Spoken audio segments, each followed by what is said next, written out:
Hi. Imagine in the month of January, if you're told that you have to write your entire exam, all the exams that you have in Russian. All right. Now, you haven't learned Russian. Most of the people I know haven't learned Russian.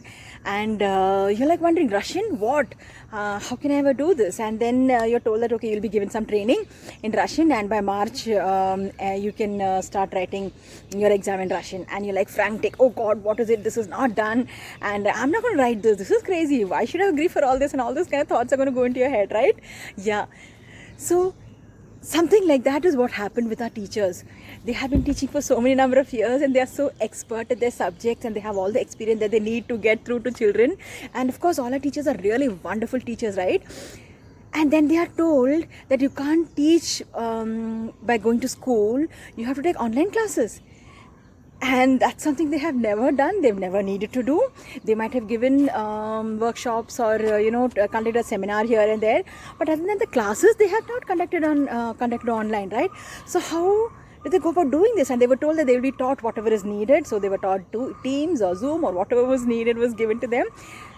And in a matter of a month and a half, or some teachers even lesser, they were expected, because the older children, our 10th and 12th children, their classes had to start much earlier when our schools closed in March, and their classes started, some of it started in April, and after a small period of break, they started again in May, right? That's how normally most of our schools do. So teachers initially taught in Zoom, really wondering what to do. Imagine if you have to write in Russian, you're like, I know this answer, but how do I go about doing this? I mean, I know it all, but how do I write it down? Something like that is what happened. And imagine, children, our teachers didn't even get a vacation. They have been preparing for the classes all through. Whatever knowledge they had to convert it into a form which could be taught online. Just imagine what amount of grit and determination they would have needed to do this. I mean, hats off to all our teachers, right, who had actually finally to do this. And then there were news which was coming from various parts of the country that the teachers are teaching like this, and teachers teaching like this, and this was not done. And then there were parents who were sitting along with the children in their classes, hidden from the cameras and watching. That was another source of tension for the teachers.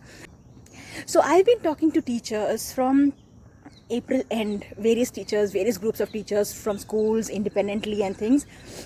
And one of their biggest fears was that they're being watched by not children whom they're so comfortable teaching, but by the parents. Some parents are much more educated than they know much more, and therefore there were a lot of things that were coming where they were judging the teachers, and that was a great source of tension for all our teachers, right? And through all this, they have kept their grit and determination, and their responsibility towards the children. That's all that has been there in their minds forefront, that I have a responsibility towards my children. And when the whole world is grappling with this horrible pandemic that we are going through, and it's how many months now?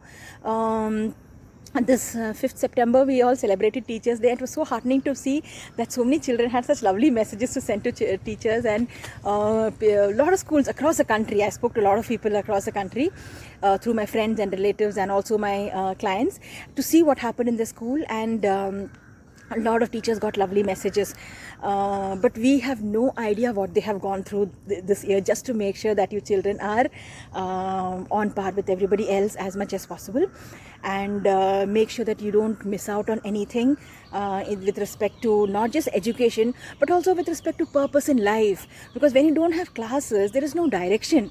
A lot of children are like wondering, what do I do? Even now, after the classes are over, they're like, what do I do? I speak to children also. So after the classes are over, what do you do? I don't do much. I watch TV. How long can we watch TV? How can we allow a generation of us to sit and watch TV and do nothing more than that? That's a generation wasted, right? And that is why our teachers are working so hard to make sure that there is a direction given to them. There is something to learn. Keep our children occupied so that your brain is still working, right? So at the end of this video, if you're watching this in class, I would like you to stand up and clap for the teacher who's there in your class, because the teacher has gone through a lot of trouble with respect to ignoring their families, family, and some of the teachers have their own children whom they had to attend to. So while they're taking classes, the children also taking classes, they also have families back home, right? They would have had old parents and grandparents, and whoever is there at home.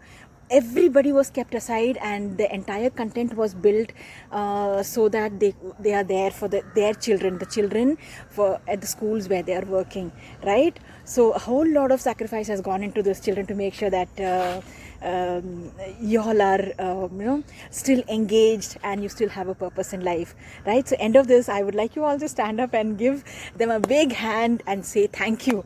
Yeah, so take care until then. Ciao.